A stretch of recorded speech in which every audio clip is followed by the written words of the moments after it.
Hey everybody, Melissa here, the Unlikely Hiker. I hope you are doing fantastic. Clearly, it's a beautiful day out here. There is a little bit of a breeze out here. Hopefully you guys can hear me okay. So today I just wanted to make a quick video about why you might not want to skimp on gear purchases. Now, for somebody who has absolutely fallen down the gear vortex, more specifically been sucked up in it, I have made a ton of gear purchases over the years.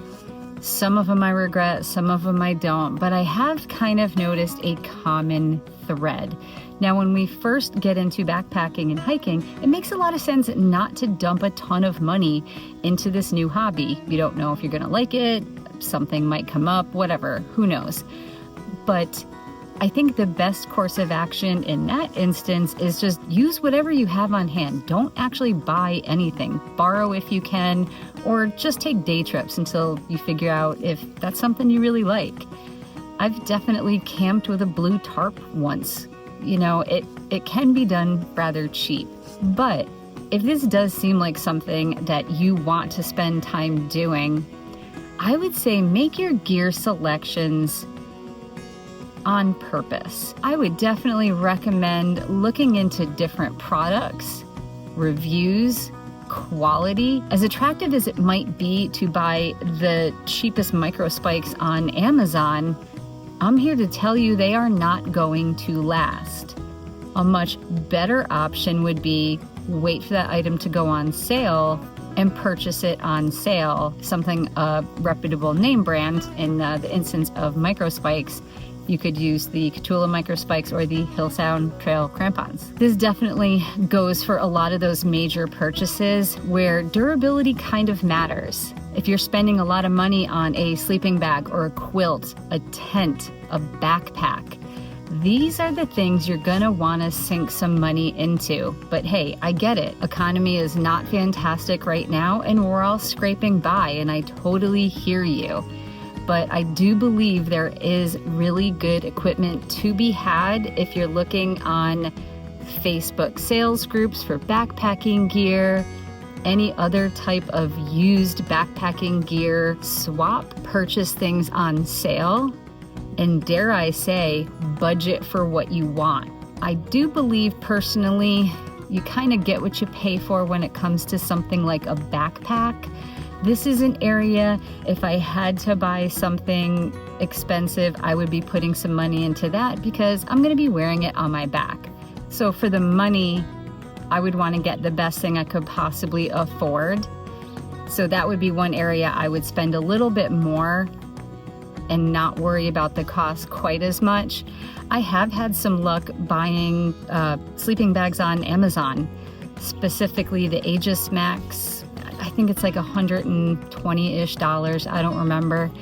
But there's also other budget-friendly, nice, lightweight sleeping bags and quilts that you can purchase from major brands like Kelty or REI.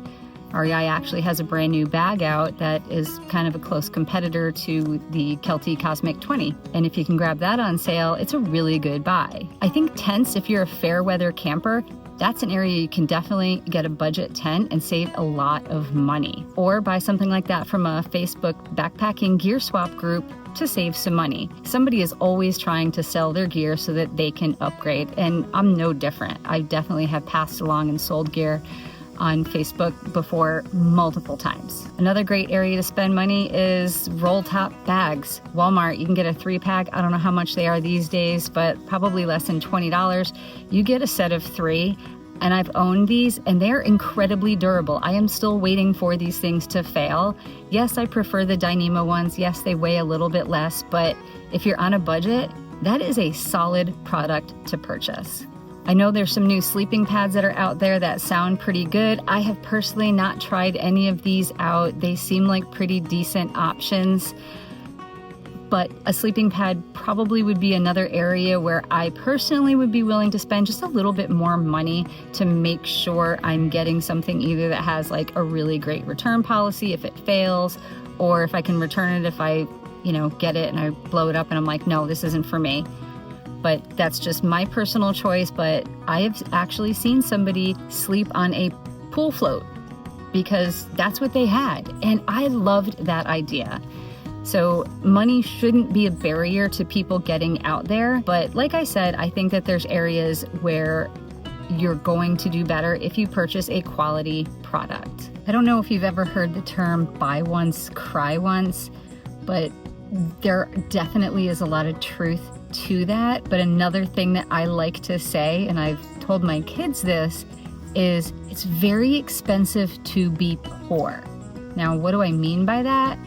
Well, what I mean is if you spend $10 on a pair of shoes and those shoes only last 6 months, every year you're spending $20 on shoes. But if you spend $50 on a pair of shoes that last 5 years, well, now you're saving money. So same shoes, you'd spend $100 instead of $50 over the course of 5 years. If you know you're going to want to upgrade some really cheap gear that you have and you want some quality stuff, rather than buy over and over and over again something that's inexpensive, invest in something that's quality, figure out what your budget is, and then save for a year towards that budget. Everybody has some wiggle room somewhere. Sometimes you just have to make some tough choices. I've had to make them. It absolutely can be done. I can't tell you where to spend your money and what you want to spend extra cash on, but what I'm trying to say is think about all the purchases that you want to make, and this could be for backpacking and hiking or life in general. This is just good advice. Decide where you want to spend your money so that you get maximum value out of your dollar. So keeping it's expensive to be poor in mind, decide where it's okay to spend less and cut corners and where it's probably prudent to spend a little bit more. But those choices are personal to you. It has nothing to do with me. We shouldn't have financial barriers to getting outside. It makes me really sad when I hear that people are waiting to do their first trip because they don't have all their gear yet. Don't do that. If you want to hike, go hike. If you want to hike in the middle of the summer and all you have is a cotton t-shirt, make sure you're hiking somewhere with cell service so you can call for help just in case, but you're probably not going to die in that instance. But I think most of us have some type of synthetic shirt out there. You can even get some clothes at Goodwill. That is a fantastic place to save money. You can go and you can get some really good items. You're just going to sweat in them anyway, for a fraction of the price that you would pay somewhere else. Or a consignment shop is another place where I've seen that they do have a lot of athletic wear. I'm definitely frustrated by some people thinking that there is some type of financial barrier or gear threshold that you have to get outside and do something amazing, and you definitely don't need to. You do have to be smart about it. Make a list, make a budget. See, do I have a friend who does this activity and I can borrow something from them? Are they willing to give me something? Do they want to sell something to me? Whatever. I recently gave that Aegis Max sleeping bag to a friend of mine. I wasn't using it and she was looking for something lighter. No skin off my back if I'm not using that item. I've known her for most of my life, so she got the bag for free. Saved her some money and it made me feel good, and it got one more item out of my gear basement. No one needs expensive clothes, gear, ditty bags, whatever. You can bring food that you have at home. Yeah, it might be a little bit heavier, but if it allows you to enjoy the outdoors, I think that you're absolutely all set. So the takeaway here is, yes, you can get out backpacking, and yes, you can get all the gear that your little heart desires, but have a plan, see what you can get secondhand or cheaper, decide where you want to spend your money, make a budget, and then get outside. That's all I got for you guys today. Please have a hike for me. We will talk to you soon. Take care. Thanks. Bye-bye.